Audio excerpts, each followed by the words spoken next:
Selamat pagi, perkenalkan nama saya Trisun Gokindo Purba dengan NIM 10418111030. Baik, saya akan mempresentasikan tentang perusahaan grup atau perusahaan kelompok. Pengertian perusahaan grup. Menurut Ra.J. Makers, perusahaan grup dikontribusikan oleh keterkaitan antara induk dan anak perusahaan yang berbadan hukum mandiri. Induk perusahaan bertindak sebagai pimpinan sentral yang mengendalikan dan mengkoordinasikan anak-anak perusahaan dalam kesatuan manajemen bagi tercapainya tujuan kolektif perusahaan grup sebagai kesatuan ekonomi. Keterkaitan induk dan anak perusahaan dalam konstruksi perusahaan grup tidaklah menghapuskan kemandirian yuridis. Status badan hukum induk dan anak perusahaan sebagai subjek hukum mandiri, walaupun anak perusahaan berada di bawah kendali induk perusahaan.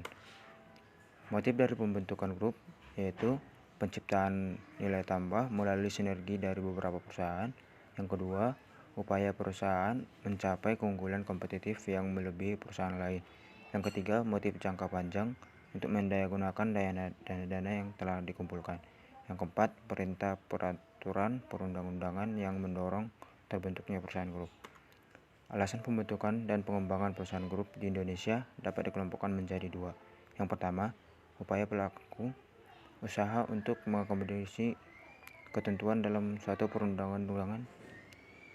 Yang kedua, kepentingan ekonomi atau bisnis perusahaan grup bertujuan untuk meningkatkan daya saing melalui sinergi pertumbuhan eksternal dengan membentuk struktur atau konstruksi perusahaan grup.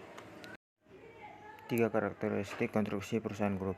Yang pertama, perusahaan grup merupakan suatu susunan induk dan anak perusahaan yang merupakan badan hukum yang mandiri yang saling terkait erat. 2. Fakta pengendalian induk terhadap anak perusahaan dari realitas bisnis perusahaan grup. Yang ketiga, perusahaan grup sebagai kesatuan ekonomi. Prinsip-prinsip hukum dalam keberadaan pengendalian dan penyalahgunaan konstruksi perusahaan grup. 1. Badan hukum yang mandiri dengan tanggung jawab yang terbatas. 2. Penerobosan tanggung jawab perusahaan induk sebagai pemegang saham perusahaan anak berupa penyalahgunaan konstruksi perusahaan grup oleh induk perusahaan.